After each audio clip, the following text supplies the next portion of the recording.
त्याच्यामध्ये हा पॉइंट थोडासा मी रिपीट करते.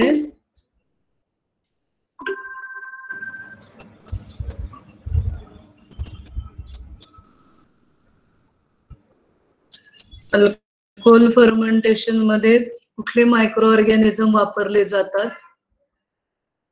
When molasses is the raw material, Saccharomyces cerevisiae वापरलं जातं.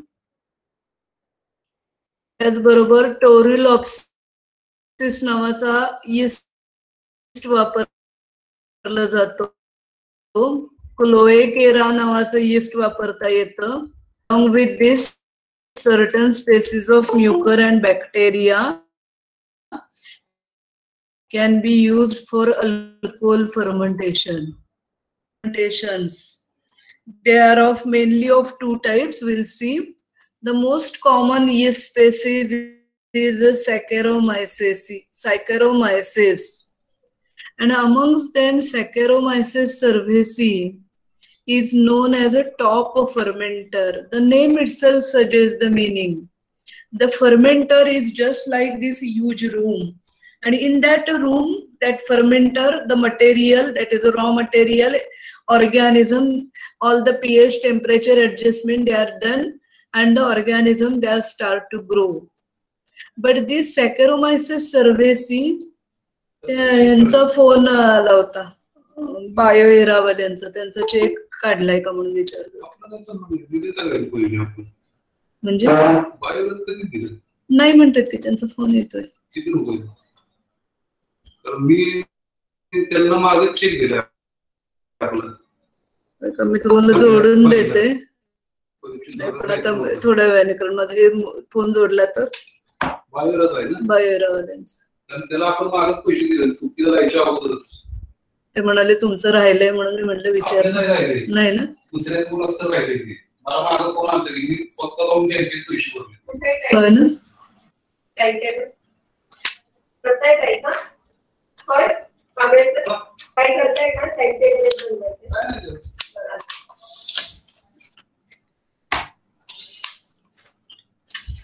Saccharomyces cerevisiae is the top fermenter yeast, and in that fermenter, this fermentation medium liquid is there, and this Saccharomyces cerevisiae will grow at the top, and maybe it is distributed all the surface or maybe the ring. त्या फर्मेंटरला लागून त्याच्या वॉलला एखादी ring type मध्ये किंवा पूर्ण सरफेसला हा वाढतो Saccharomyces cerevisiae, आणि त्याला टॉप फर्मेंटर यीस्ट म्हणतात. While the second Saccharomyces carsbergensis, this is called as the bottom fermenter yeast, which develop at the bottom of the vat. And this bottom of this vast, this fermenter, this yeast start to grow, and it is whirled up. That is, it is taken. CO2 त्याच्यामधनं बाहेर पडत असल्यामुळे तो जो बेसला वाढलेला yeast आहे तो हळूहळू वर ढकलला जातो. And if you observe this yeast microscopically or any biochemical character, these two species, they vary in morphological and biochemical characters. Now, suppose you want to isolate, you want to select the strain for the fermentation, alcohol fermentation.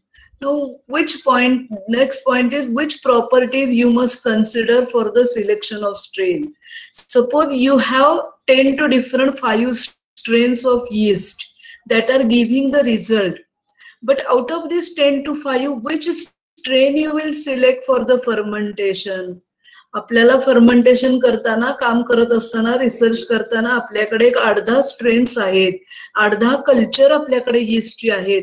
पण ह्या 8-10 पैकी आपण कुठलं best आहे आपण वापरणार आहोत, त्यासाठी कुठला त्याचे प्रॉपर्टीज बघितल्या पाहिजेत, कुठला क्रायटेरिया अभ्यास केला पाहिजे, हे बघण्यासाठी आपल्याला बघूया. Will see which are the different properties the organism that it should B effective. Meaning is that it must be able to produce large quantity of alcohol. तुमच्याकडे 10 वेगवेगळे यीस्ट आहेत, त्यातले 2 यीस्ट असे आहेत की अतिशय कमी यील्ड देतात, अतिशय कमी अल्कोहोल तयार करतात. तर ते यीस्ट तुम्ही इंडस्ट्रीसाठी वापरून उपयोगाचं नाही. जे यीस्ट सर्वात जास्त यील्ड देतील, मग तुमच्या उरलेल्या 8 मध्ये 2 यीस्ट असे आहेत की ते सर्वात जास्त अल्कोहोल तयार करून देत असतील, तर तो यीस्ट तुम्ही वापरला पाहिजे. Do you follow the meaning of effective? That is, it must be able to produce large quantity of alcohol using the raw material. ते raw material वापरून जास्तीत जास्त असं yeast तुम्ही सिलेक्ट केले पाहिजे. It should be having, I think it should be fast growing. The basic difference between the bacteria and the yeast is that if you inoculate the bacterial culture in any medium, sugar medium or any medium, then within 18 to 24 hours you will get the growth. But that is not the case with yeast. It requires at least 48 hours. But in that amongst them, any one you should select which is a fast growing. ज्याची growth fast होते असं आपल्याला culture पाहिजे. नाही तर नुसती त्याची growth यायलाच जर वेळ गेला तर आपल्याला फर्मेंटेशन मध्ये यील्ड चांगलं मिळणार नाही, म्हणजे आपला फायदा कमी होईल. पुढचं वाक्य महत्वाचं आहे. It should be able to tolerate high alcohol concentration produce by them. Now suppose this is the small flask is you have taken the flask, in that you are going to use the medium starchy sugar medium तुम्ही घेतलं, molasses घेतलं, साखरेचं पाणी घेतलं, द्राक्षाचा हे घेतला, juice घेतला आणि त्याच्यात तुम्ही यीस्ट घातली आणि ग्रो करायला लागला. तर काय होईल, हे ऑर्गॅनिझम तिथे तुम्हाला इफेक्टिव्हली अल्कोहोल तयार करायला लागतील.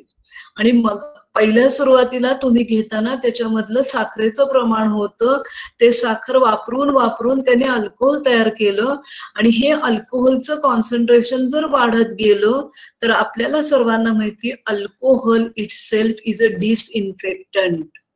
आता सध्या आपण हँड सॅनिटायझर हा सध्या परवडीचा शब्द झालेला आहे. कुठेही तुम्ही दुकानात जरी खरेदीला गेलात तरी आधी तुमचं टेम्परेचर बघितलं जाईल आणि तुमच्या हातावर हँड सॅनिटायझर देऊन हात तुम्हाला पुसायला लावतील. हे जे आहे अल्कोहोल हे स्वतः बॅक्टेरिसिडल आहे, त्याच्यामध्ये बॅक्टेरिया मरणार आहेत. मग हे यीस्ट जे आहेत हे त्या अल्कोहोलमुळे जर मरत असतील तर आपल्याला त्या यीस्टचा उपयोग नाही. त्यामुळे what should be the property of that yeast, it should be able to tolerate high alcohol concentration. त्याला ते हाय अल्कोहोल कॉन्सन्ट्रेशन टॉलरेट करता आलं पाहिजे, नाहीतर त्या यीस्टचा काही उपयोग नाही. And one more thing is that suppose this is the fermenter is there, here the sugar medium is added, yeast is inoculated and the yeast will start to produce the alcohol, and along with the alcohol it is producing tremendous amount of CO2 gas. And because as it is a gas, तुम्हाला सर्वांना माहिती आहे हवा जी आहे, gas जो आहे तो काय होईल, हा हवेत वर त्या पाण्यातनं वर येईल आणि वर it create osmotic pressure on the yeast. हा हवेचा CO2चा दबाव त्या फर्मेंटर मध्ये तयार होईल आणि ह्या प्रेशरमुळे काही यीस्ट सेल टॉलरेट करू शकणार नाहीत, ते मरायची शक्यता आहे. त्यामुळे आपला यीस्ट कसा पाहिजे बघा, तुम्ही मराठीत एक शब्द ऐकलाय का, आखूड शिंगी आणि बहुदुधी. म्हणजे एखादी आपल्याला दुभतं जनावर खरेदी करायला जायचं असेल तर ते म्हैस असेल, ती गाय असेल, ती कशी पाहिजे, तिची शिंग आखूड पाहिजे, म्हणजे ती मध्ये मध्ये आपल्याला त्याचा त्रास होऊन उपयोग नाही. आणि जास्त दूध देणारी पाहिजे, गोऱ्या रंगाची पाहिजे, लांब केसाचा शेपटा असलेली पाहिजे. ही जी आपली जी वर्णन आहे गाईचं सिलेक्शन करताना तसं आहे. यीस्ट कसा पाहिजे, त्याने यील्ड भरपूर दिलं पाहिजे, खूप प्रमाणात अल्कोहोल तयार केलं पाहिजे, तो खूप फास्ट वाढणारा पाहिजे, त्याने तयार केलेल्या अल्कोहोलचं त्याला टॉलरेट करता आला पाहिजे आणि त्याच्यामध्ये तयार झालेल्या CO2 मुळे जे ऑस्मोटिक प्रेशर येईल ते ऑस्मोटिक प्रेशर त्याला टॉलरेट करता आलं पाहिजे, सहन करता आलं पाहिजे. अशा अनेक प्रॉपर्टीज असलेला यीस्ट आपल्याला वापरता येईल. And it should be genetically stable with uniform biochemical character. आता समजा आज तारीख आहे 5 आहे आणि आपण ह्या तारखेला यीस्ट त्याच्यामध्ये ग्रो करायला टाकलं आणि एक 4-5 महिने चांगलं यीस्ट तुम्हाला भरपूर यील्ड देते. पण काही 6 महिन्यानंतर ऑक्टोबर महिना आहे, आता समजा मार्च महिन्यामध्ये त्याच्यामध्ये म्युटेशन झालं, जेनेटिक चेंज झाला आणि तो यीस्ट ते अल्कोहोल तयार करायचं प्रमाण त्याचं कमी झालं तर आपल्याला तसला यीस्ट उपयोगाचा नाही. आणि त्यामुळे कसा पाहिजे, it should B genetically stable. त्याच्या बायोकेमिकल कॅरेक्टर ह्या युनिफॉर्म पाहिजे, तो जेनेटिकली स्टेबल पाहिजे, त्याने खूप यील्ड दिलं पाहिजे, तो फास्ट वाढला पाहिजे, अल्कोहोल तयार झालेला आहे त्या अल्कोहोलचं कॉन्सन्ट्रेशन त्याला सहन करता आलं पाहिजे आणि ऑस्मोटिक प्रेशर पण त्यांनी जनरेट केलेलं जे आहे ते त्याला सहन करता आलं पाहिजे, टॉलरेट करता आलं पाहिजे. Usually Saccharomyces cerevisiae is used for industrial production. Generally Saccharomyces cerevisiae हे yeast जास्त करून अल्कोहोल प्रोडक्शनला वापरतात. But nowadays genetically modified strains are used. आपण तुम्ही घरी जर म्हातारी माणसं आपल्या घरातली वयस्कर लोक आहेत त्यांचं जर तुम्ही ऐकलं, समजा अशी ज्वारी किंवा गहू तुम्ही हातात घेतलं तर लगेच ते सांगतात हे देशी आहे आणि हायब्रिड आहे. हायब्रिड म्हणजे काय, त्याला जेनेटिकली अल्टर केलेलं आहे. ते ज्वारी असेल ती अशी मोठी दिसावी, मग भले त्याच्यामधली न्यूट्रिटिव्ह व्हॅल्यू कमी झाली तरी चालेल, पण ते दिसायला देखणं पीक दिसलं पाहिजे. असं हे हायब्रिड व्हरायटी आता आपल्याकडे तयार झालेली आहे. पूर्वीच्या काळी जर तुम्ही बघितली तर मेथी अतिशय कडू लागायची, तेवढी आता लागत नाही मेथीची भाजी. त्यानंतर कारली सुद्धा तुम्ही बघितली, ह्या दोन्ही ही जी फळं अलीकडे यायला लागलेली आहेत, फळं भाज्या हे सगळ्या जेनेटिकली अल्टर केलेले आहेत. म्हणजे त्याच्यामधला वाईट गुण घालवून चांगले चांगले गुण घेण्याचा प्रयत्न केलेला आहे. तसं आपण सॅकॅरोमायसिस सर्व्हेसीला आपण ट्रीटमेंट अशी देऊ शकतो की जेणेकरून तो जास्त तो येईल असं आपल्याला, कारण आपल्याला इंडस्ट्री काढायची, आपल्या घरगुती अल्कोहोल तयार करायचं नाहीये, आपल्याला ती बाजारात नेऊन विकायचंय. आणि त्यामुळे आपल्याला त्याची व्हॅल्यू बाजारामध्ये, समजा एक 10 दुकानं आहेत, 10 दुकानांमध्ये पदार्थ वेगवेगळे करून ठेवलेत, पण तुमच्याकडे तो म्हणजे गिऱ्हाईक यावं असं जर तुम्हाला वाटत असेल तर त्याची व्हॅल्यू तुम्ही कमी ठेवा आणि क्वालिटी चांगली ठेवा, तर बाकीची सगळी दुकानं जी आहेत ऑलरेडी चालू झालेली ती बसतील आणि गिऱ्हाईक तुमच्याकडे येईल. त्यामुळे सॅकॅरोमायसिस सर्व्हेसीए असं पाहिजे इंडस्ट्रियली आपल्याला प्रोड्यूस करायचं अल्कोहोल की त्याने खूप यील्ड द्यावं ऍज कम्पेअर टू अदर, आणि म्हणून तो जेनेटिकली मॉडिफाईड स्ट्रेन वापरला जातो. Choice of the organism depends upon the type of raw material used. आपण म्हणतोय की सॅकॅरोमायसिस सर्व्हेसीए वापरायची, आम्हाला काहीच प्रॉब्लेम नाहीये, परंतु आपल्याकडे जे रॉ मटेरियल अवेलेबल आहे त्याच्यावरून आपण ऑर्गॅनिझम कुठला वापरायचा ठरवणार आहोत. त्याच्यासाठी एक टेबल आहे. सर समजा स्टार्ची सॅकराईन मटेरियल आहे, म्हणजे स्टार्च असलेलं मटेरियल आहे, किंवा साखर म्हणजे मोलॅसेस, बीट मोलॅसेस, केन मोलॅसेस, किंवा काही फ्रूट ज्युसेस तुमच्याकडे आहेत, धनधान्यांचं आपल्याला हे करायचं आहे अल्कोहोल बेस्ड गेलेलं, तर त्याच्यासाठी जर स्टार्ची शुगर मटेरियल असेल you can use the Saccharomyces cerevisiae. Well तर SWL याचा लॉंग फॉर्म आहे sulphite waste liquor, SULPHITE sulphite, WASTE waste, liquor LIQUOR. हे सल्फाइड वेस्ट लिकर आहे. It is the waste from paper industry. आणि paper आपल्याला सर्वांना माहिती हा वनस्पतीच्या ह्याच्यापासून बनवला जातो लगदा करून. त्याच्यामधलं जे वेस्ट मटेरियल असेल त्याला आपण ऑर्गॅनिझम वापरणार आहोत, कॅन्डिडा युटिलिस. आणि व्हे हे जर वेस्ट मटेरियल असेल, सबस्ट्रेट असेल, whey it is the waste from sugar industry. तुम्ही घरी कधी चक्का लावून म्हणजे श्रीखंड केलंय का दुधाचं, तर आपण दूध घेतो, त्याला विरजण लावतो, दही झालं की अशी कापडाची एक ही घेतली जाते आणि त्या कापडामध्ये म्हणजे पंचा वगैरे आपल्या घरातलं स्वच्छ कापड, त्याच्यात ते दही ओतलं जातं आणि त्याचं असं गठ्ठा बांधून लटकवला जातो. आणि तो लटकवल्यानंतर खाली जे पाणी पडतं त्याला व्हे म्हणतात. व्हे हे दुधात असते. बाकीचे वरचे जे आहेत त्याच्यामध्ये स्टार्च मध्ये ग्लुकोज, सुक्रोज असं आहे आणि इथे मात्र लॅक्टोज आहे. And when the lactose is there, organism is Candida pseudotropicalis.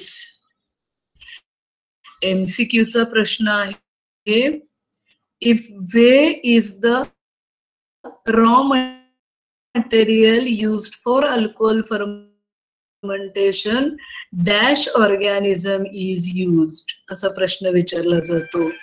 When the whey and lactose is there, Candida pseudotropicalis is generally used.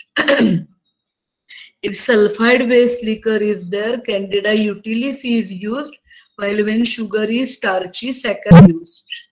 Now the inoculum preparation. म्हणजे काय, मला वाटतं तुम्हाला शिकवलं का होते का मॅडमनी, माझ्या लक्षात नाही.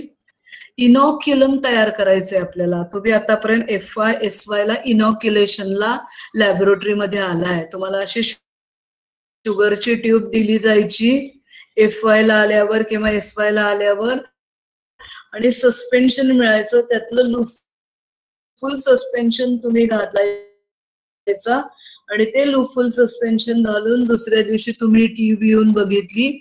आदल्या दिवशी पिवळी असलेली ट्यूब दुसऱ्या दिवशी तुम्हाला पिंक झालेली दिसली आणि ती धाकटी छोटी जी ट्यूब मध्ये गॅस तयार झालेला दिसतो आणि मग तुम्ही म्हणता त्या ऑर्गॅनिझमला शुगर फर्मेंट करता येतो. तर ह्यासाठी तुम्ही ती टेस्ट ट्यूब वापरली किंवा तुम्ही प्लेटवर 4 क्वाड्रंट स्ट्रिकिंग केलं किंवा स्पॉट इनॉक्युलेशन दिलं, या सगळ्यासाठी तुम्ही मॅक्झिमम लूफुल कल्चर वापरलंय. पण आता इमॅजिन करा, मी बसली आहे ही मोठी खोली, याच्यापेक्षा मोठ्या खोली इतका फर्मेंटर आहे. त्याच्यामध्ये मीडियम घातलेला आहे, pH कंट्रोल केलाय, टेम्परेचर कंट्रोल केलंय आणि तुम्हाला सांगितलं याच्यामध्ये कल्चर घाला आणि आता फर्मेंटेशन करायला सुरुवात करा. आणि तुम्हाला मायक्रोबायोलॉजीमध्ये FY SY ला मॅडमनी शिकवलेलं आहे. तुम्ही यीस्ट कल्चर घेऊन आला आणि एक लूपफुल कल्चर त्या बकेटमध्ये, सॉरी या मोठ्याच्या मोठ्या फर्मेंटर मध्ये टाकलं तर महिना जाईल ग्रोथ यायला आणि ती ग्रोथ आल्यानंतर अल्कोहोल प्रोड्यूस व्हायला पुढचे 1-2-3 दिवस. म्हणजे 1.25 महिना तुमचा नुसता अल्कोहोल तयार करायला गेला. आणि जेव्हा इंडस्ट्री आपण उभी करतो तेव्हा टाइम इज मनी. वेळ हा अत्यंत महत्वाचा आहे. तुम्हाला प्रत्येक गोष्टीचा हिशोब तिथे द्यावा लागणार असतो. ती जी बाटली भरून तुम्ही विकायला अल्कोहोल घ्याल त्याची किंमत ही तुमच्या प्रत्येक गोष्टीवर अवलंबून असते. त्यामुळे एवढ्या मोठ्या फर्मेंटर मध्ये नुसतं लूफुल घातलेलं कल्चर घातलं तर महिना तुम्हाला ग्रोथला लागेल. तसं करत नाहीत तर हा जो फर्मेंटर आहे, ह्या मोठ्या ट्यूब भरून, सॉरी एवढ्या मोठ्या रूम भरून तुम्हाला फर्मेंटर जर असेल तर त्याच्यामध्ये घालायला कल्चर एखाद्या टाकीमध्ये तयार केलं जातं आणि मग ते कल्चर त्याच्यात ओतलं जातं. हे जे आहे हे कल्चर त्या टाकीमध्ये तयार केलं जातं, ह्याला इनॉक्युलम म्हणतात. रेडीमेड खूप प्रमाणाची बॅक्टेरियाची ग्रोथ तयार करण्याच्या प्रोसिजरला इनॉक्युलम म्हणतात. आणि हा इनॉक्युलम तयार करताना it is done step by step, starting from the tube in the laboratory in a small fermenter in the, म्हणजे त्या ह्याच्यामध्ये तुमचा जो कारखाना आहे त्याच्यामध्ये एक टँक भरून आपल्याला ग्रोथ लागते. That is called as the inoculum preparation. परत एकदा लक्ष द्या, मी तुम्हाला आता हा मुद्दा परत एकदा समजावून सांगते.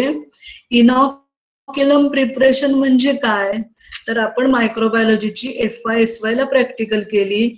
दरवेळेला तुम्ही फक्त लूफुल कल्चर घेतलं, मग ते 4th क्वाड्रंट स्ट्रिकिंग केलं असेल, स्पॉट दिला असेल किंवा ट्यूब मध्ये घातलं असेल, ह्या सगळ्या प्रोसिजर मध्ये तुम्ही जनरली फक्त लूफुल कल्चर वापरलं. परंतु तेव्हा ती ट्यूब, ती प्लेट अशी अगदी छोटीशी तुमच्या हातात राहणारी आहे. परंतु इंडस्ट्रीमध्ये तुम्हाला फर्मेंटर कसा असेल, तुमच्या मोठ्या मोठ्या लॅब एवढा असेल, तुमची मी बसले या खोली एवढा फर्मेंटर असेल आणि त्याच्यामध्ये तुम्ही एक लूपफुल किंवा एक ट्यूब भरून सस्पेन्शन ओतलं तर 1 ते 1.5 महिना लागेल बॅक्टेरियाचं यीस्ट वाढायला आणि मग ते अल्कोहोल तयार करायला. मीनवाईल कंटॅमिनेशन येईल, तो भाग वेगळाच.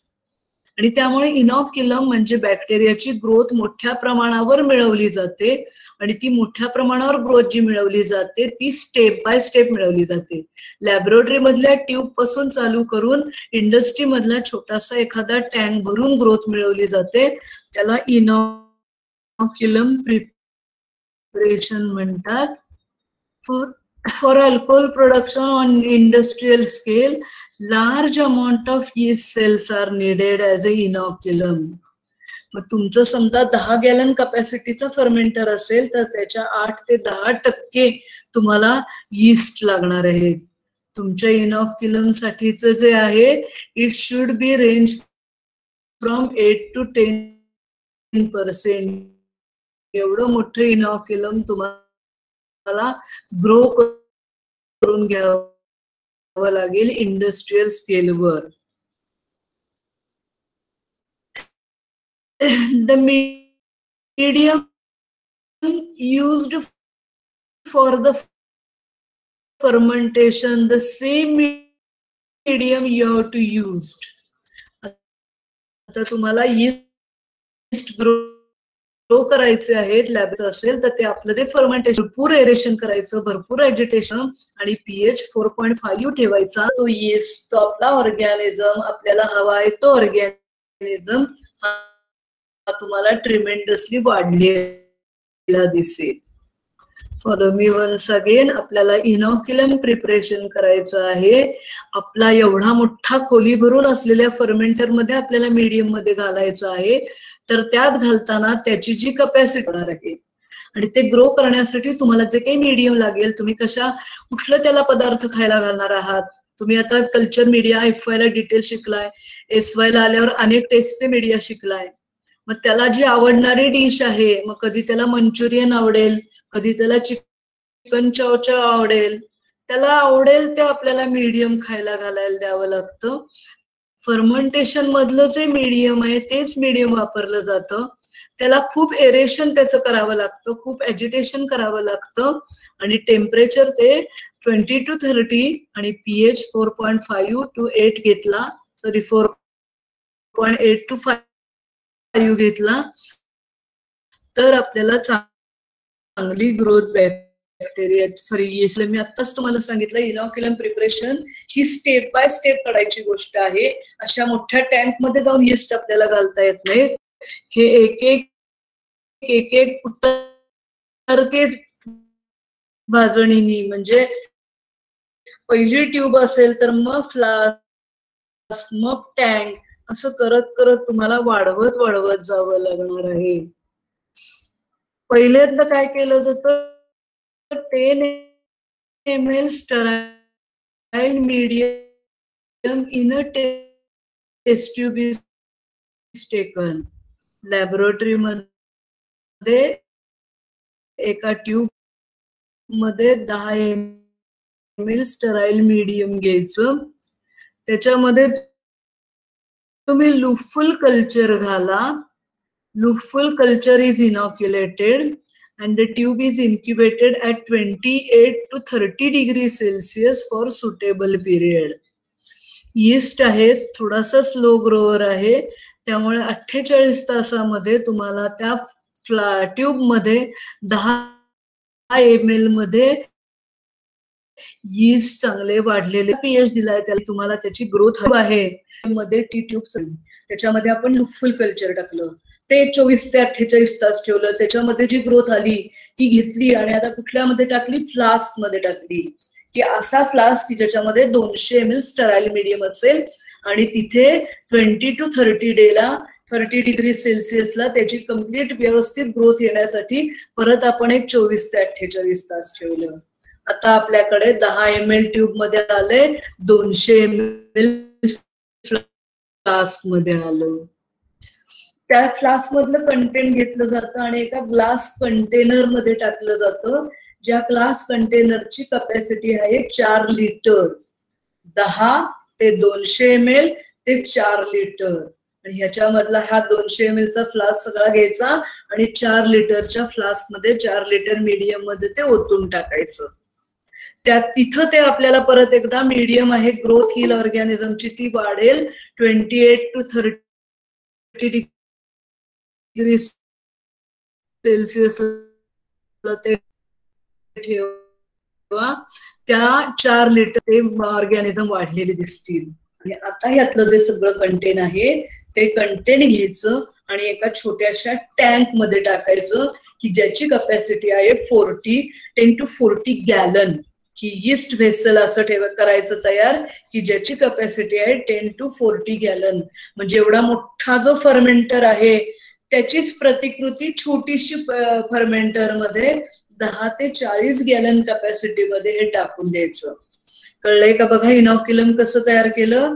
10 ml च्या ट्यूब मध्ये लुफल घातलं, 28-30 डिग्री सेल्सिअसला एक 24 ते 48 तास ठेवलं, त्यातलं काढलं, ग्रो आलेली हे 200 ml फ्लास्क मध्ये टाकलं, ते परत एक 2 दिवस 48 तास ठेवलं, त्याची ग्रोथ आली की त्यातलं काढलं आणि 4 लिटर कपॅसिटीच्या मीडियम मध्ये त्या फ्लास्क मध्ये टाकलं आणि त्याच्यानंतर एका स्मॉल टँक मध्ये टाकलं, ग्लास यीस्ट व्हेसल मध्ये टाकलं की ज्याची कपॅसिटी आहे 10 to 40 गॅलन.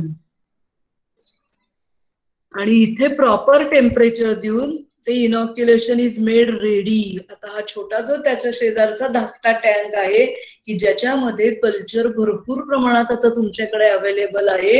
एक छोटासा टँक आहे आणि त्या टँक मध्ये हे बॅक्टेरिया यीस्ट वाढलेले आहेत. आता तुम्ही काय करू शकता, एवढी मोठी ही टँक मधली ग्रोथ या मोठ्या फर्मेंटर मध्ये तुम्ही ऑटोमॅटिकली ओतू शकता.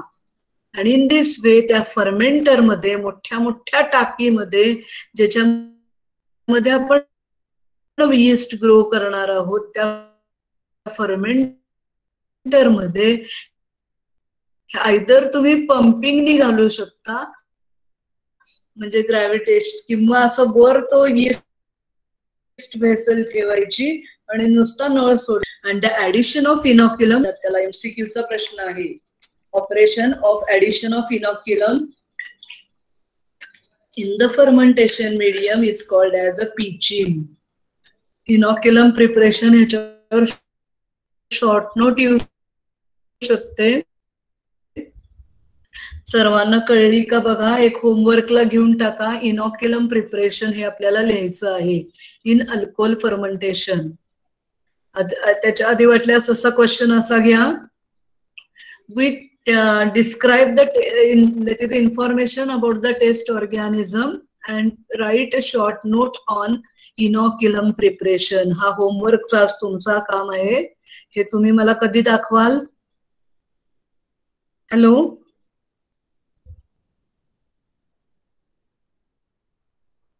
हॅलो मॅम तुमचं, हॅलो मॅम, तुमचं नेक्स्ट लेक्चर असेल तेव्हा दाखवतो ना उद्या. हॅलो हॅलो मॅम, काय म्हणला? नेक्स्ट लेक्चर तुमचं कधी असेल तेव्हा दाखवतो. नेक्स्ट लेक्चरला कशाला माझं लेक्चर असायचं? हा, माझ्या लेक्चरची कशाला वाट बघताय? मग संध्याकाळी बोल ना. गुगल क्लासरूम वर चालेल का?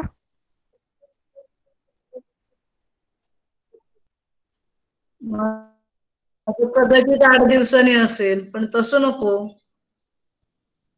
तुम्हाला ते ह्याच्यामध्ये तुम्ही पाठवून देऊ शकता 2 दिवस. हो, गुगल क्लासरूमला देतो. हो गराणी, 2 दिवस मागून घ्या ना, पण 8 दिवस कशाला असं मी म्हणते. ताजं असताना केलं तर तुमच्या पटकन लक्षात येईल. परत काही दिवस गेले की येणार नाही. समज सर्वांना 10 पॉइंट कळलाय का बघा. इनॉक्युलम प्रिपरेशन म्हणजे काय, आता हे तुम्हाला याला हो चालेल. आई, आजी, मावशी काय करतोय, छोटस भांड घेतो, त्याच्यात दूध घेतो, गरम करतो, थेंबर आपण त्याच्यात घालतो आणि ते ठेवतो. पण असं इमेजिन करा तुमच्या घरात लग्न कार्य आहे आणि तुम्हाला खूप मोठ्या प्रमाणात एवढं मोठं पातेलं भरून विरजण लावायचं आहे. त्याच्यात जर तुम्ही 1 चमचाभर किंवा 2 थेंब विरजण टाकलं तर चालणार नाही. आपल्याला काय करावं लागेल, छोटासा एखादी वाटी भरून, भांड भरून ताक त्याच्यात घालावं लागेल. तसं आहे हे. की तुम्हाला फर्मेंटर मध्ये मोठ्या प्रमाणामध्ये यीस्ट वाढलेले करायचे आहेत. तर ते कसे केले जातात? पहिली ट्यूब त्याच्यानंतर ती 200 ml च्या फ्लास्क मध्ये घालायचं, नंतर 4 लिटर मध्ये घालायचं आणि नंतर आपण आणि ही जी इनॉक्युलेशनची प्रोसिजर आहे त्याला आपण काय म्हणलंय? पीचिंग म्हणलेलं आहे.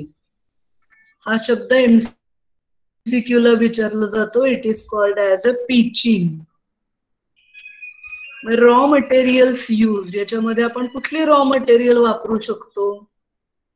Variety of carbohydrates are as a waste product of agricultural industry.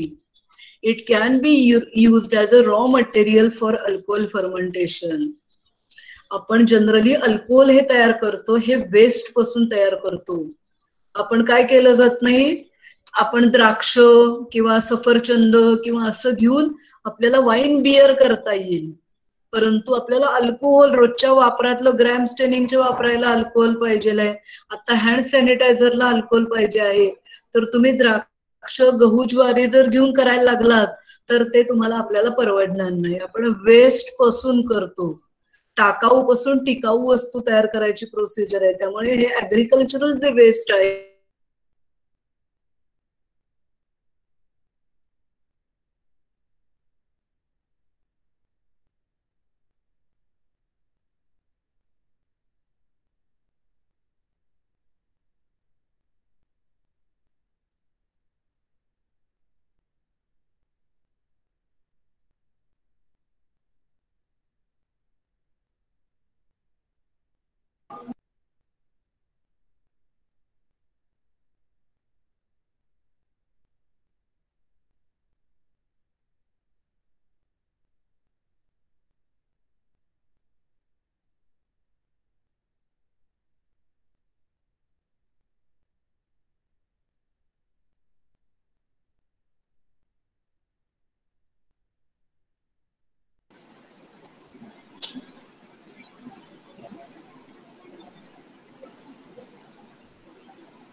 Hello everyone, can you see the screen please? Yes? Yes, ma'am. दिसतोय ना स्क्रीन? आता दिसणार नाही पण शेअर केला तर त्यावर दिसला. Okay.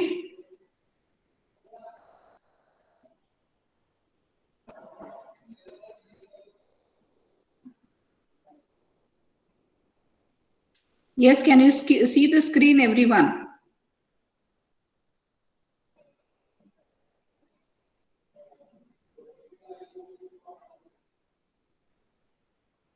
All of you,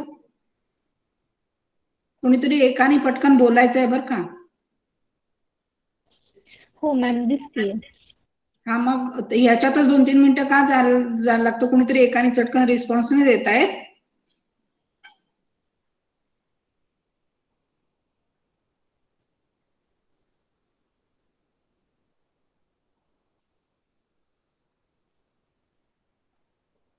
So we are in this point that in the last lecture we had we were unable to complete one point, that is the defective immune hypothesis. Okay, so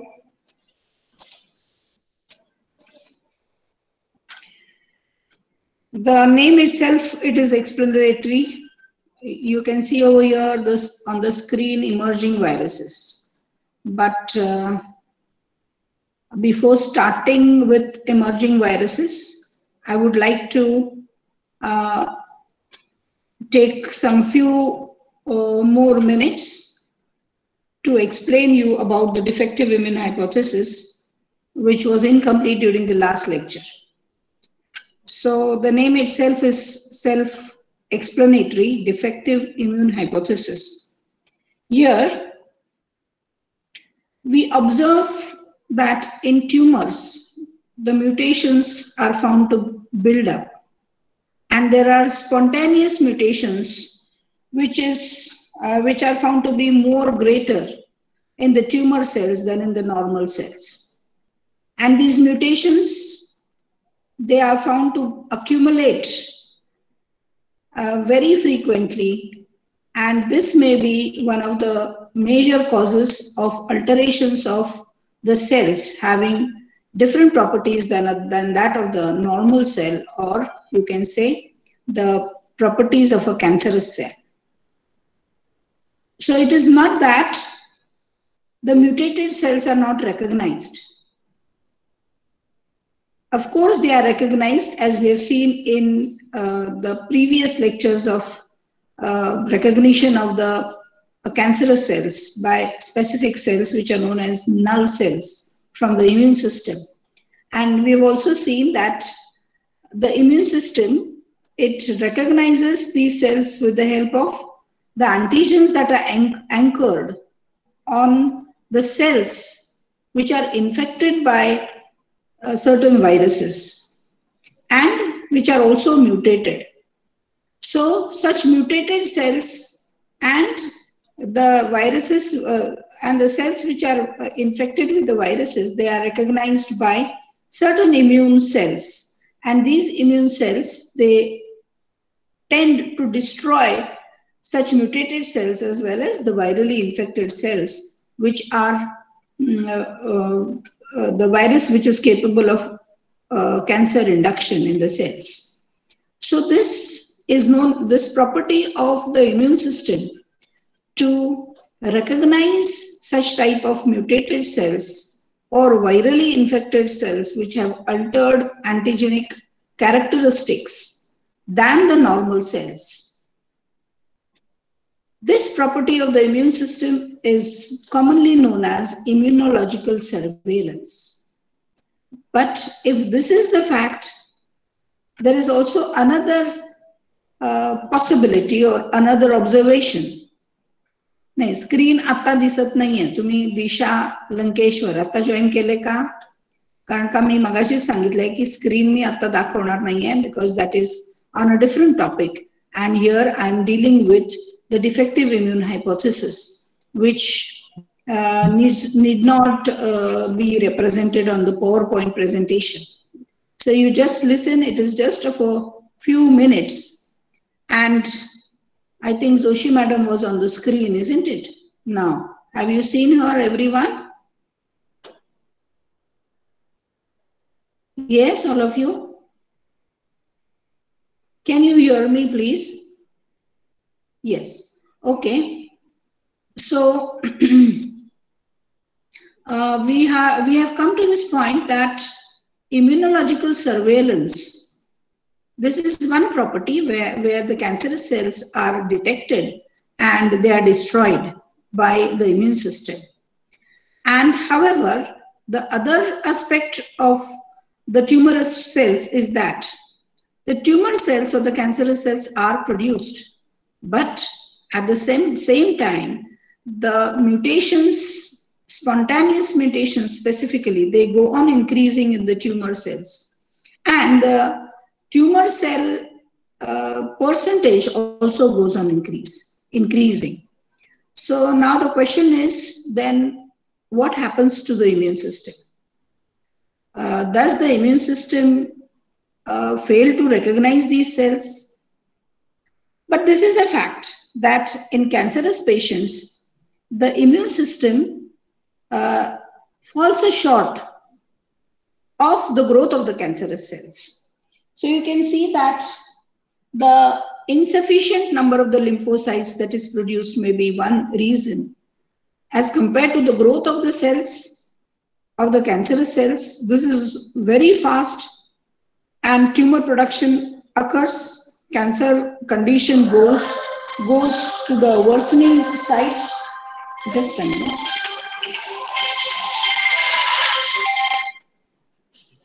Cancer cell goes to the worsening case, worsening condition, and then the number of cancerous cells, it goes on increasing, and this increased number of cells cannot be taken care by the lymphocytes or by the immune system cells.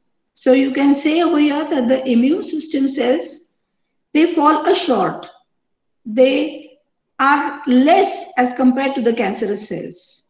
And the concentration of these lymphocytes, which are responsible for production of the immune cells, responsible for the production of the antibodies as well as the T cells, this concentration is quite less as compared to the cancerous cells, and therefore the less number of cells are responsible for reacting with less number of tumor cells, and the remaining cells which are not attacked by, or which are more in number and they cannot be attacked by the produced lymphocytes, these cells continue to grow, and here you can say that the concentration of lymphocytes falls short, and it is very less as compared to the tumor growth.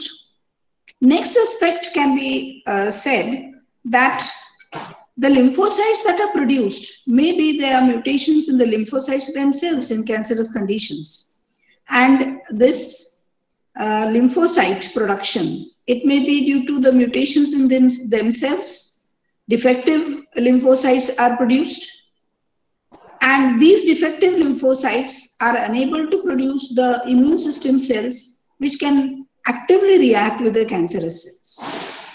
And furthermore, there are different perspectives also, different aspects of the tumor producing cells in the cancerous patients, which reflect the emotional stress which is produced in the patients. It also reflects the poor nutritional conditions in the patients, socio-economic status of the patients, the mental stress of the patients. All this collectively is responsible for suppressing the immune system, or is responsible to give a signal to greater growth of the cancerous cells.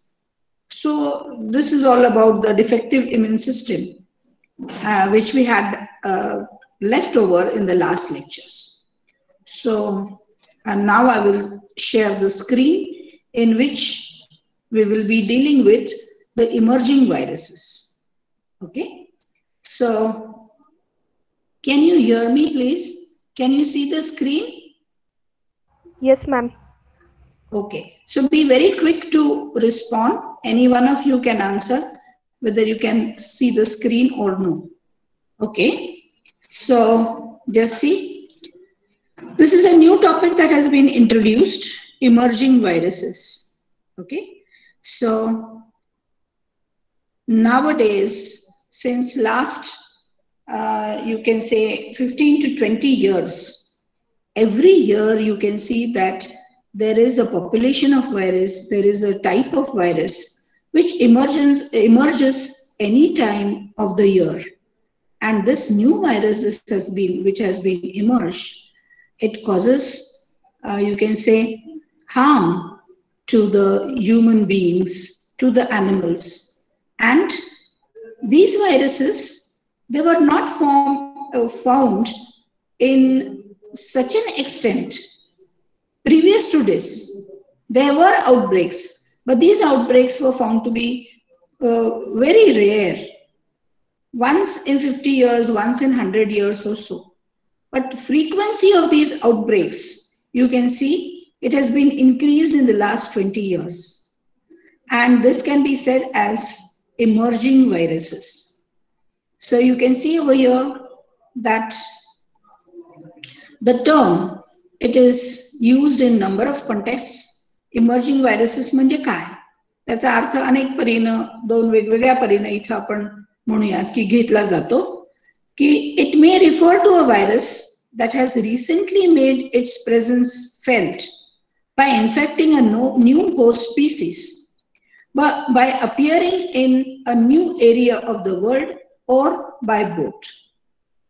So, virus, emerging virus, it is a virus that has been recently made its presence felt by infecting new host species.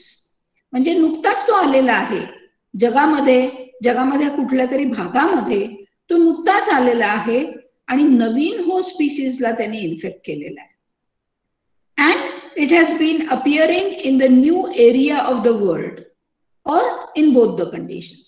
That is, तो नव्यानं या जगातल्या कुठल्या तरी एका भागात आलेला आहे आणि ज्याच्यामध्ये त्याने इन्फेक्शन केलेलं आहे तो जो आहे तो कसा आहे, तो न्यू होस्ट आहे, नवीन होस्ट आहे, नवीन होस्टला त्याचं इन्फेक्शन झालेलं आहे.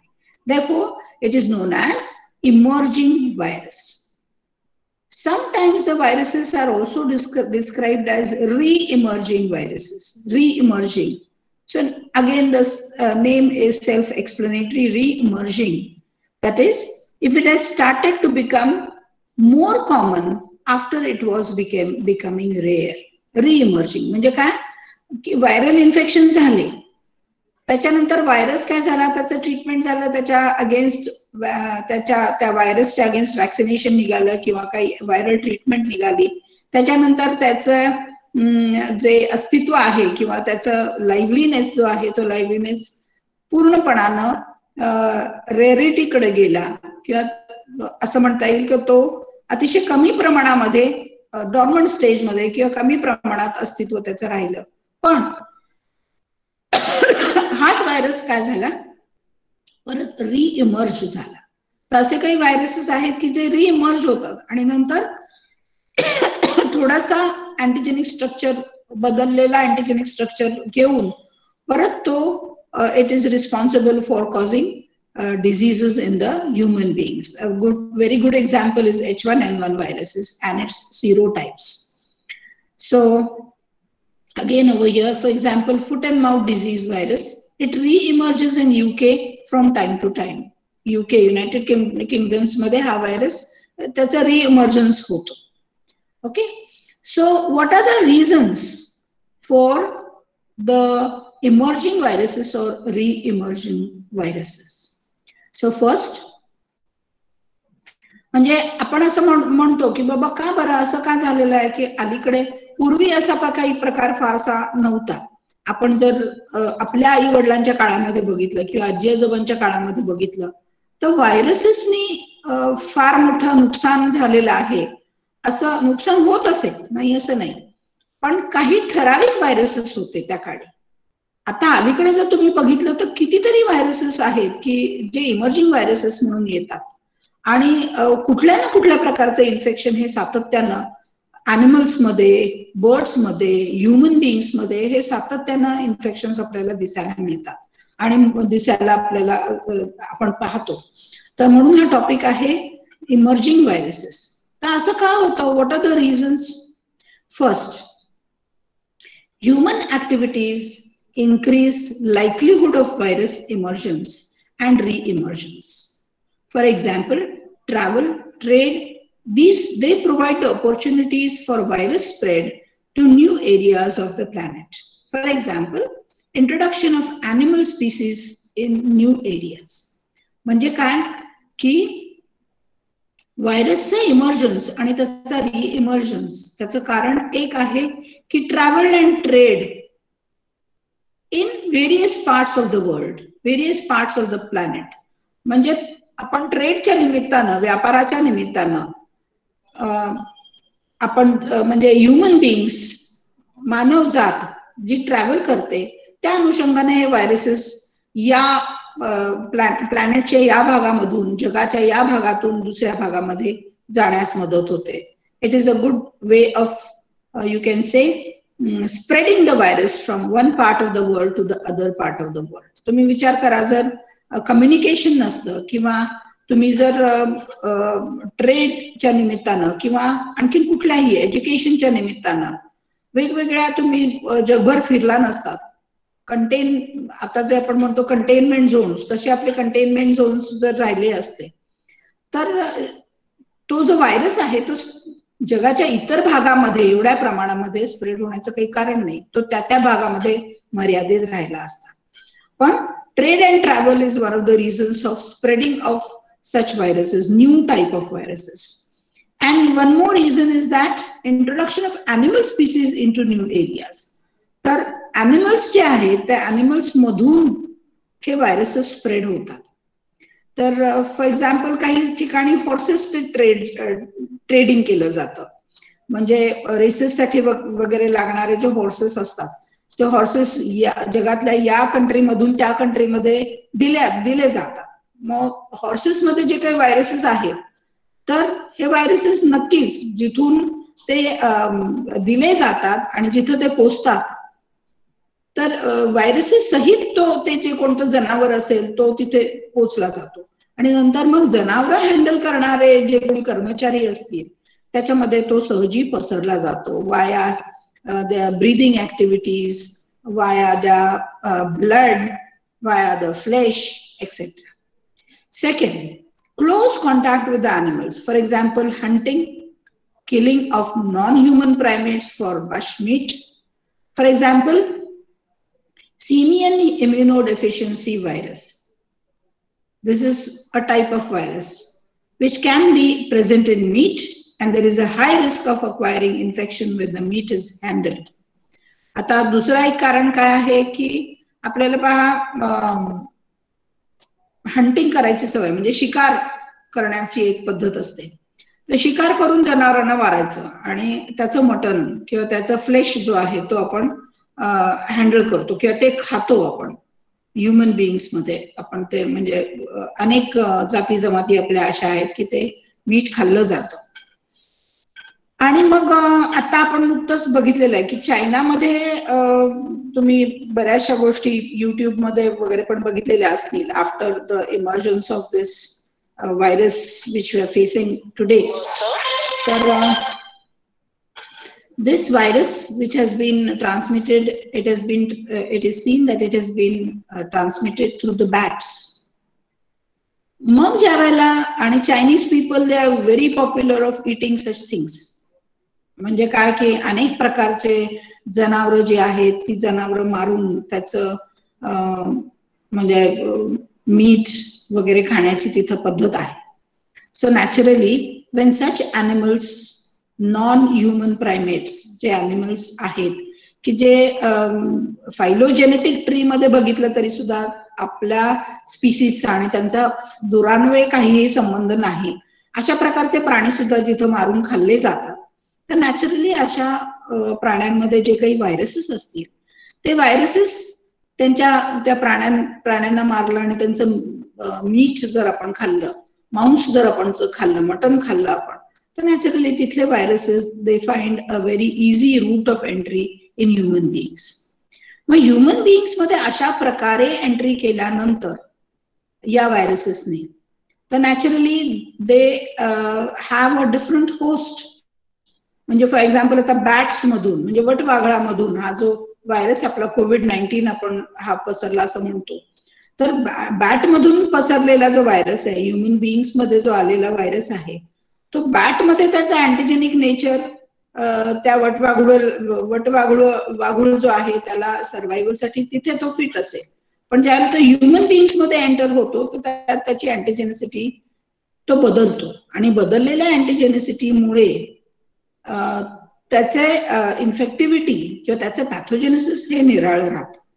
त्यामुळे अशा प्रकारची एंट्री ज्या वेळेला व्हायरसेसची होती from various types of you can say non-human primates by eating meat from these non-human primates, from you can see trade and travel where the transmission of the disease takes place via contact from person to person, infection from person to person, from animal species, various types of animal species which are exported and imported for various reasons throughout the world. So this becomes a mode of entry of these viruses in human populations as well as in animal populations. So a very good example is transmission of simian immunodeficiency virus. It has been transmitted via meat. And in human beings, the mutations have been converted this SIV to HIV1 and HIV2. So this is proposed after a study, and there may be some evolutionary changes when virus jumps into a new species. म्हणजे व्हायरसचा original जो host आहे त्याच्यापासून तो जो दुसऱ्या host मध्ये जात असेल तर त्या व्हायरसच्या स्ट्रक्चर मध्ये काही चेंजेस घडून येतात आणि त्याच्यामुळे या चेंजेसमुळे you cannot say that these changes are new viruses which are formed. They may be due to the recombination, reassortment of the genetic material, new combinations, new structure of the viruses is formed, and this new structure of the viruses due to transmission of the viruses from the natural host to the new host, this results in the you can say changed antigenic characteristics, and it results in the pathogenicity and the hazardness in different in human beings as well as in the animals. So this is the concept of emerging viruses. म्हणजे हा प्रश्न आहे की म्हणजे निश्चितपणाने आपल्याला येतो हा की बाबा कसे काय बरं कुठून येतात हे व्हायरसेस. अचानकपणानं कोविड आला, मध्यंतरी H1N1 चे इन्फेक्शन्स होते, त्याच्यानंतर अनेक प्रकारचे इन्फेक्शन्स येऊन गेले, त्याच्यामध्ये इबोला व्हायरस एक मध्यंतरी होता. तर हे जे नवीन नवीन व्हायरसेस जे आहेत हे व्हायरसेस येतात कुठून, अचानकपणाने कसे अवतरतात हे, तर अचानकपणाने हे अवतरत नाही. We human beings and the wrong practices of the human beings are responsible for the new emerging viruses. So these are the reasons, two of the reasons where we have seen about the emergence of the new viruses in human population. So this is the structure of the new virus in your syllabus, that is the filovirus, which we will be studying in the next points or the next presentations. Okay, filovirus. This is a new virus which has been included in your syllabus. Okay, new emerging virus. So philus in Latin it means thread-like. Okay, thread-like appearance. You can see over here. That's appearance ha asa ahe. So belonging to the or categorized in the Filoviridae. The name of the virus is filovirus. Ebola virus is the example of this filovirus, one of the example of the filovirus. So see the picture of this filovirus. अशा प्रकारचं त्याचं appearance असतं filovirus.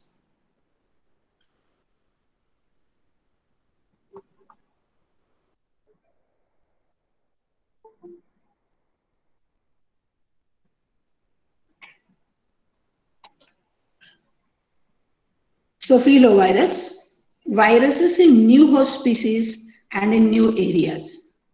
Okay, viruses नवीन host species मध्ये आणि जगातल्या नवीन भागांमध्ये, त्याच्या under आपण कोणता एक्झाम्पल बघणार आहोत तर फिलोव्हायरस. तर त्याची हिस्ट्री बघूयात आपण थोडक्यात. Can you here me? Yes, all of you? Can you hear me, all of you? Yes. So मग त्या दिवशी असंच झालं, 10:30च्या तुमच्या मी कुठल्या COCच्या लेक्चरला आले, हार्डली 22 जण होते, पण एक तर कनेक्ट व्हायला वेळ गेला. कनेक्ट झाल्यानंतर 1-2 स्लाइड्स फक्त दिसल्या आणि मी म्हणजे कोणीही रिस्पॉन्ड नाही झालं मला. तुमच्यापैकी जे कोणी होते लेक्चरमध्ये त्यांनी सांगायला हवं होतं खरं तर की नाही लेक्चर मध्ये तुमचं काही ऐकू येत नाही किंवा प्रेझेंट झालेले दिसत नाही, पण कुणी काहीही बोललं नाही. तुम्ही बोललात तर ऐकू येतं. कनेक्ट जर झालेला असाल, शिवाय कनेक्शन जर गेलेलं असेल तर you can very well call me on my mobile. अशा प्रकारचं कॉरेस्पॉन्डन्स हे अपेक्षित आहे. तर जवळजवळ अगदी 6-7 स्लाइड्स मध्ये मी प्रेझेंटेशन तुमचा वेळ येईपर्यंत 10:30 ते 11:30 साधारणतः 11:42 ला मी लेक्चर सुरू केलं. सॉरी 10:42 ला सुरू केलं लेक्चर आणि 11:30 पर्यंत मी ते लेक्चर कम्प्लिशन कडे नेलं आणि नंतर रिजॉईन झाले तुम्हाला, तर तुम्ही तुमच्यापैकी काही जण शिल्लक होती ती मला म्हणतात की नाही मॅडम, फक्त 2च स्लाइड आम्हाला तुमचा आवाज ऐकू आला आणि प्रेझेंट झालेलं दिसलं. तसं जर असेल तर you will have to intimate me very early intimation should be given. म्हणजे इथे जर डिस्कनेक्शन झालेलं असेल तुमचं आणि माझं, तर तुम्ही मला मोबाईलवरती कॉन्टॅक्ट करायला हवा. किंवा मेसेजेस मोबाईलवरती, तुमचा एक ग्रुप आहे टिवायचा, त्याच्यावरती मेसेजेस टाकायला काही हरकत नाही. तर कसं आहे की असं परत होऊ नये म्हणून मी तुम्हाला परत ब्रेक करून तुम्हाला खात्री करून घेते की प्रेझेंटेशन तुम्हाला दिसतंय की नाही. Okay, so this is about the presentation and the next slide of the filovirus. So filovirus history. In 1967, it was Marburg town in Germany. Over here it was found that the lab workers became ill with hemorrhagic fever. म्हणजे laboratory मध्ये काही काम चाललेलं असेल, मायक्रोबायोलॉजिकल laboratory मध्ये या town मध्ये. तर आपल्याकडे कसे टाउन्स आहेत, पुणे, मुंबई, हे काय टाउन्स आहेत. तर जर्मनी मधला असा एक टाउन आहे, सिटी आहे की ज्याच्यामध्ये मार्बर्ग नावाचा जो टाउन आहे, ज्याच्यामध्ये असं आढळून आलं की तिथे वर्क करणारे जे लॅबोरेटरी वर्कर्स होते ते आजारी पडले. And they were ill with hemorrhagic fever. Now, what is this hemorrhagic fever? Hemorrhagic fever, it is characterized by diarrhea, vomiting, hemorrhaging, and fever. Hemorrhaging म्हणजे काय की destruction of the RBCs, red blood cells destruction इथे होतं. Okay, नाव याचा जर अभ्यास केला, this was studied and it was found that these workers had been in contact with blood organs and cell cultures from African green monkeys caught in Uganda. मग काही कारणास्तव African green monkeys जे असतील त्यांच्यावरती प्रयोग झाला असेल किंवा काही कारणास्तव या मंकीजच्या सेल्स बरोबर, ऑर्गन्स बरोबर, ब्लड बरोबर या वर्कर्सचा कॉन्टॅक्ट आला आणि फक्त तेच वर्कर हे आजारी पडले with haemorrhagic fever. Okay, now I don't know the exact number of the workers who got ill, but 4 of these workers who were ill, they died, and there were many more cases which were found in the hospital. मग हॉस्पिटलमध्ये आणखी खूप cases नंतर आढळून आल्या. 4 जे infected होते पहिल्यांदा, त्यापैकी 4 ते मेले आणि त्याच्यानंतर हॉस्पिटलमध्ये आणखीन काही नवीन केसेस आढळून आल्या. So monkeys had been, the conclusion is that the monkeys had been infected with the virus which had been transmitted to the laboratory staff via the blood organs and the cells. Okay, म्हणजे हे जे monkeys आहेत ते स्वतःच एका व्हायरसने infect होते आणि या मंकीजच्या सानिध्यामध्ये, त्यांच्या ब्लडच्या सानिध्यामध्ये, त्यांच्या सेल्सच्या सानिध्यामध्ये जो कोणी स्टाफ आला त्या स्टाफला काय झालं की they were suffering from hemorrhagic fever. Now this virus, you can see it was transmitted from the monkeys to the laboratory staff. This virus type was never found, it was never encountered before. याच्या आधी कधीही हा virus type दिसला नाही. This was named as Marburg virus. Marburg या town मध्ये मिळाल्यामुळे या प्रकारच्या व्हायरसला मार्बर्ग व्हायरस हा नामकरण त्याचं झालं. And then it was classified as filovirus in the family Filoviridae. Latin word filium, it is thread.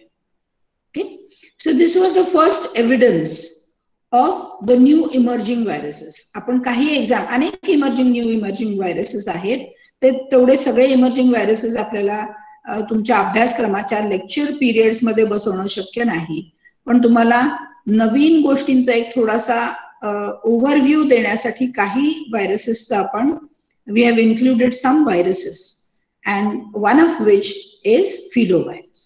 So this is about one of the types of viruses, filovirus, which was named as Marburg virus, which was transmitted from African green monkeys caught in Uganda, and it was studied in Germany, in one of the towns of Germany, where in the laboratory some workers became ill, suffered from hemorrhagic fever characterized by diarrhea, vomiting, hemorrhaging and fever, which was further transmitted to many more persons in the hospital.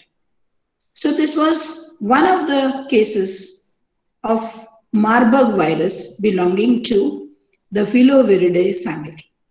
Similar type of condition was also found in 1976. Okay, 10 years later, 10 वर्षानंतर पहिला virus हा 1967 Marburg town known as Marburg virus इथे आढळला जर्मनीमध्ये. Same type of virus अशाच प्रकारचे outbreaks 1976 मध्ये आढळले. And these were the outbreaks of a similar type of a disease in Africa, near the river Ebola. आफ्रिकामध्ये एबोला नावाची रिव्हर आहे आणि या रिव्हरच्या तिथे सेम सिम्पटम्स दाखवणारा आजार 10 वर्षानंतर आढळला. And as it was, the virus was found near the river Ebola. The name given to the virus was Ebola virus. Since then, there are severe outbreaks of this disease in the African states. Okay, and this Ebola virus, it is found, it had created a havoc in those countries and some amount over the world. Okay, so this is how the transmission of filovirus, two types we have seen, Marburg virus and the Ebola virus. And the occurrence, the symptoms of the disease, the transmission from animal to the human beings via blood, organs, cells, it has taken place where in the host, it is not troublesome to the host. Natural host ला ते काही करत नाहीये. Natural host मध्ये यांचे कोणतेही complaints नाही आहेत. Natural host African green monkeys मध्ये कोणतेही सिम्पटम्स दिसत नाही. पण त्या कारणास्तव त्या मोड मधून जर जनावरांमधून हा ह्युमन बिईंग्स मध्ये आला व्हायरस, तर हा व्हायरस जो आहे किंवा हा होस्ट जो आहे तो नवीन आहे. And this virus is responsible for causing diseases in human beings which were never found before. आधी कधीही अशा प्रकारचे डिसीजेस जे दिसले नाहीत ते दिसू लागतात ह्युमन बिईंग्स मध्ये आणि त्याचं ट्रान्समिशन हे खूप मोठ्या प्रमाणामध्ये होतं. आणि व्हायरसेस आहेत, नवीन आहेत, त्याच्यामुळे त्याची ट्रीटमेंट सुद्धा लवकर उपलब्ध होईल याची आपण शाश्वती देऊ शकत नाही. तर आपण आता या फेज मधून चाललेलो आहोत. सगळ्यांना माहिती आहे की कोविड-19 हा व्हायरस आणि त्याचा जो हाहाकार आहे, त्याचा जो प्रादुर्भाव आहे ह्युमन बिईंग्स मध्ये, तो आपण आज अनुभवतो आहोत. So we have seen about this, the mode of transmission of Marburg and Ebola viruses, that is the flesh of the infected animals after they have been hunted or killed, and human to human transmission through the contact of the blood of the infected individuals. This is the mode of transmission of the Ebola virus and the Marburg virus, which belong to the filovirus group.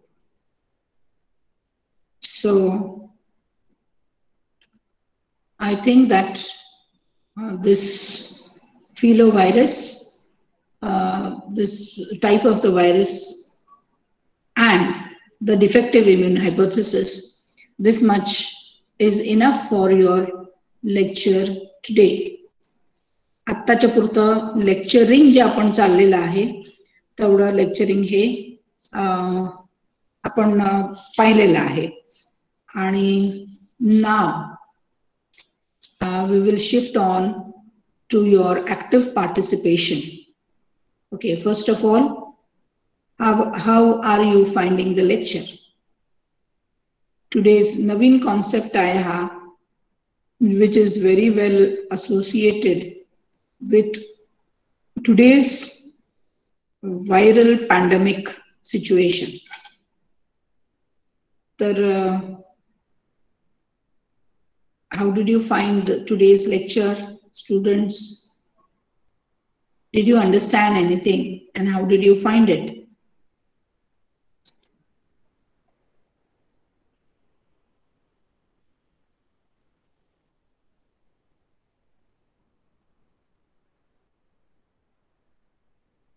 ऐकू येतंय का तुम्हाला?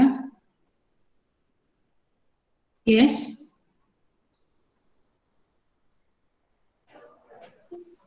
Yes ma'am.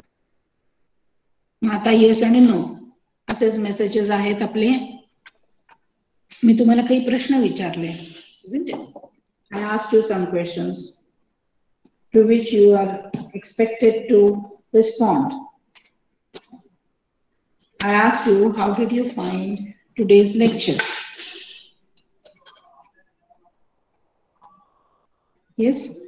Did you find that you have learned something new with respect to today's scenario? म्हणजे आत्ताचे जे condition आहे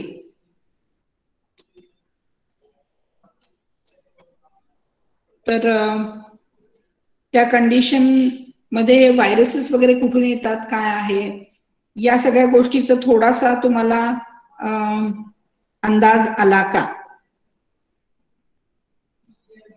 yes, all of you.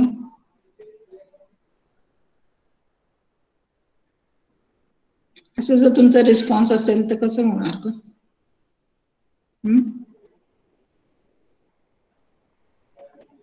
This is not good. Yes.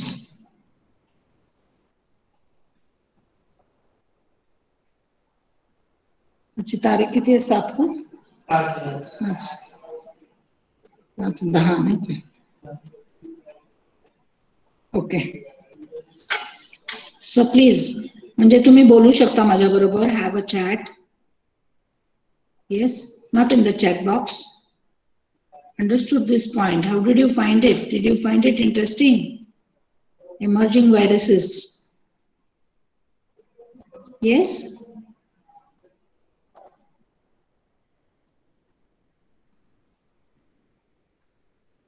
Yes, all of you. How was your exam? Yes. परीक्षा कशी होती तुमची? Objective टाइपचे question होते ना तुमचे? कसे होते?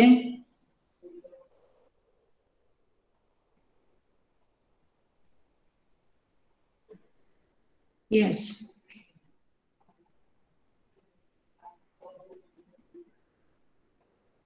ओके. मग बोलायचं नाही, फक्त चॅट करायचं असं ठरलंय का तुमचं? Okay. Exam was easy, of course, but then again we will be having 2 more viruses in the emerging virus and 1 more type, that is of the variola virus, which is remaining from the Papua viruses that we will be covering. Okay, and much matter is not available regarding the variola viruses, but whatever is there, instead of dealing with that topic today on the first day of the week, I thought I should deal with the new aspect, that is the emerging viruses. Okay, so this is just the beginning. I think I have given you the idea about how the viruses come in contact with the human beings, what are the hosts, how the hosts are changed, how the viruses change, and due to these changed properties, how they create diseased conditions or pathogenicity in human beings. So today we are facing the same problem. आजचा जो problem आहे तो new emerging viruses मुळेच आहे. आणि तो मी सांगितल्याप्रमाणे, आणि तुम्हालाही ते माहिती असेल, तुम्ही युट्यूब वरती वगैरे सर्च केला असेल की तो वटवाघूळ बॅट्स मधून तो ह्युमन बिईंग्स मध्ये आलेला आहे. आणि बॅट्स मध्ये तो काही करत नाही, पण ह्युमन बिईंग्स मध्ये आल्यानंतर होस्ट चेंज झाल्यामुळे त्याच्या अँटीजेनिक स्ट्रक्चर मध्ये जेनेटिक मेकअपमुळे थोडेसे रिअरेंजमेंट्स होऊ शकतात. आणि या चेंज स्ट्रक्चरमुळे त्याचा जो पॅथोजेनिसिटी आहे किंवा डिझीज कॉझिंग कपॅसिटी जी आहे ते इट इज कॉझिंग हॅवॉक. आणखीन एक गोष्ट लक्षात घ्या की व्हायरसेस विरुद्ध किंवा या व्हायरस विरुद्ध ते काही वॅक्सिनेशन होते, ते वॅक्सिनेशन यायला आता 6-7 महिन्यांचा कालावधी लोटलेला आहे, तरी सुद्धा वॅक्सिन्स येत नाहीत. What is the probable reason? तुम्ही काही सांगू शकता याच्यावरती? तसंच आणखीन एक व्हायरस आहे की ज्याच्या विरुद्ध तो खूप जुना व्हायरस आहे आणि दरवर्षी आपण त्या व्हायरसनी आजारी पडतो. दरवर्षी पावसाळा आला, सीझन थोडासा बदलला, पावसाळ्याकडून आपण थंडीकडे गेलो किंवा थंडीकडून आपण थोडासा उन्हाळ्याकडे गेलो की हा व्हायरस आपल्याला इन्फेक्ट करतो. आणि तो म्हणजे इन्फ्लुएन्झा, फ्लू हा दरवर्षी आपल्याला होत असतो. सीझन बदलला, खास करून पावसाळ्यामध्ये. आणि त्याच्यामध्ये इन्फ्लुएन्झामध्ये तुम्हाला कोणत्याही प्रकारचं वॅक्सिनेशन अजूनही आढळलेलं नाही किंवा अजूनही तयार आपण करू शकलेलं नाहीये. काय कारण आहे त्याचं सांगा बघू, एनी वन ऑफ यू? आणि तोच प्रॉब्लेम आता या व्हायरस बरोबर सुद्धा आहे. Yes, very good Prasad Salunkhe, genetic mutation. Okay, त्यामुळे काय होतं Prasad Salunkhe? What happens due to genetic mutation? Madam तो अँटीजन स्ट्रक्चर बदलत राहतो. काय तुझ्या अँटीजन स्ट्रक्चर बदलत राहतो virus. Yes, very good. So this is in influenza viruses as well as in today's virus, that is the COVID-19 virus. The influenza virus, it faces antigenic shift and drift. Antigenic shift and drift म्हणजे काय आहे? Keep on changing its structure. Yes, very good. संयुक्ता जाधव. तर हे अँटीजेन्स जे आहे, अँटीजेन्स viruses जे आहे त्यांचे अँटीजेनिक नेचर हे सतत बदलत असतं. And therefore vaccines they can be prepared on specific antigenic markers. एक स्पेसिफिक स्ट्रक्चर असेल तर त्याच्या विरुद्ध आपण वॅक्सिन्स तयार करू शकतो. पण हे स्ट्रक्चर जर अल्टरिंग असेल, तो जर स्ट्रक्चर सतत बदलत असेल तर त्याच्या विरुद्ध वॅक्सिन्स करणं खूप मुश्किल होऊन जातं. सो तसं इन्फ्लुएन्झा व्हायरसेस मध्ये, तसंच COVID-19 मध्ये.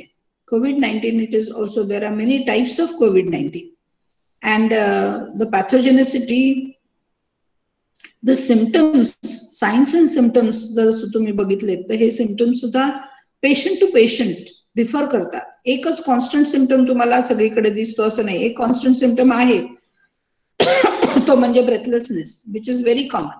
म्हणजे श्वास कमी पडणे, गुदमरणे, हा जो कॉमन सिम्पटम आहे तो आहे. पण त्याच्या जोडीनं खूप वेगवेगळे सिम्पटम्स व्हायरसेसचे दिसून येतात आणि ते त्याच्यामध्ये कॉन्स्टन्सी नाहीये. तर व्हायरसच नवीन आहे, त्याचं स्ट्रक्चरही नवीन आहे. किती प्रकारचे व्हायरसेस आणखीन आहेत COVID-19चे हे आपल्याला अजून माहिती नाहीये. त्यांचं म्युटेशन होऊन त्याचे अँटीजेनिक स्ट्रक्चर आणखीन बदलून किती व्हायरसेस होतील ते माहिती नाहीये. व्हायरस ह्युमन बिईंग्स मध्ये ऍक्च्युअल चेंजेस काय घडून येतो, कोणत्या प्रकारातले चेंजेस होतात ह्युमन बिईंग्सच्या बॉडीमध्ये, याचं अजून आपल्याला पुरतं ज्ञान नाहीये. तर या सगळ्या ज्या गोष्टी आहेत त्या अशा संदिग्ध आहेत. त्याच्यावरती मोठे मोठे सायंटिस्ट बऱ्याच लेवल्सवरती त्यांचं कामही चालू आहे, पण अजून वॅक्सिन आलेलं नाही. Okay, so let's hope that the scientists will come up very soon with the most awaited vaccine. Let's hope that there will be a treatment on the COVID virus. Let us expect that there will be a treatment, but at least today there is no such type of investigations or no such type of discoveries. Let's hope for the best. Let's have a positive look out to these conditions. Only thing we can do over here is you should be safe and keep your family safe. You should always wear a mask. Don't be in contact with new persons who are totally new to your family or new to you. तुम्ही आता ते पूर्वीचे दिवस विसरून जायचे. चल की रे भावा, चल की ग, असं करून गप्पा मारत बसायचे नाही. कोणी आला नवखा तरी सुद्धा चला असं मजा करत बसायची नाही. निवांत कॉन्व्हर्सेशन साधलंय असं करायचं अजिबात कोणाशी नाही. आपले जे लोक आहेत त्यांच्याशी सुद्धा मास्क बांधूनच संवाद साधायचा. सॅनिटायझरचा एक्सेसिव्ह वापर करू नका. सॅनिटायझर मध्ये केमिकल्स आहेत, अल्कोहोल आहे, त्याच्यामुळे डिहायड्रेशन होतं हातांचं. त्यामुळं त्याच्या ऐवजी तुम्ही स्वच्छ साबणाने व्यवस्थित हात धुतले तरी चालतील. बाहेर कुठं गेलेला असाल तर व्यवस्थित आंघोळ करून घरामध्ये प्रवेश करा. या ज्या गोष्टी आहेत त्या तुम्हाला सांगण्यासारख्या मी म्हणजे या गोष्टी आता काय चावून त्याचा चोथा झालेला आहे, हे परत परत सांगण्याची गरज नाही. पण तरी सुद्धा जे घरातले वृद्ध असतील, जे कोमॉर्बिड असतील, कोमॉर्बिडिटी म्हणजे काय की घरातले म्हणजे जी माणसं आहेत की ज्यांना बीपीचा त्रास आहे, डायबिटीसचा त्रास आहे, आणखीन कुठले आजार असतील, किडनीचा त्रास आहे, लिव्हरचा त्रास आहे, असे जे पेशंट्स असतील त्यांना तर अतिशय काळजी घ्यायला सांगा. आणि तुम्ही स्वतः ऍज अ मायक्रोबायोलॉजिस्ट जागरूक राहा, स्वतःही जागरूक राहा, फॅमिलीला पण काय म्हणायचं सुरक्षित ठेवा. हे तुमच्या हातात आहे. So today we can say as it is, as the same dialogue goes, that is stay home, stay safe. Okay, so should I leave the meeting now? Yes, all of you.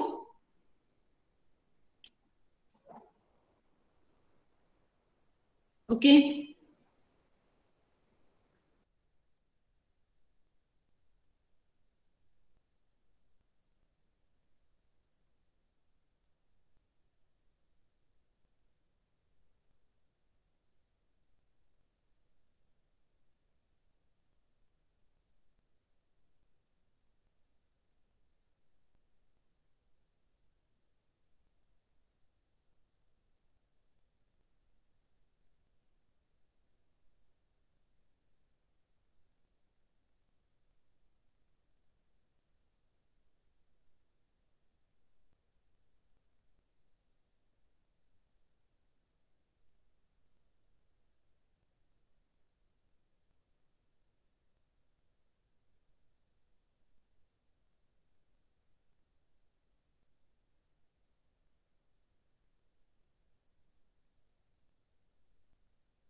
आता मी lecture घेते.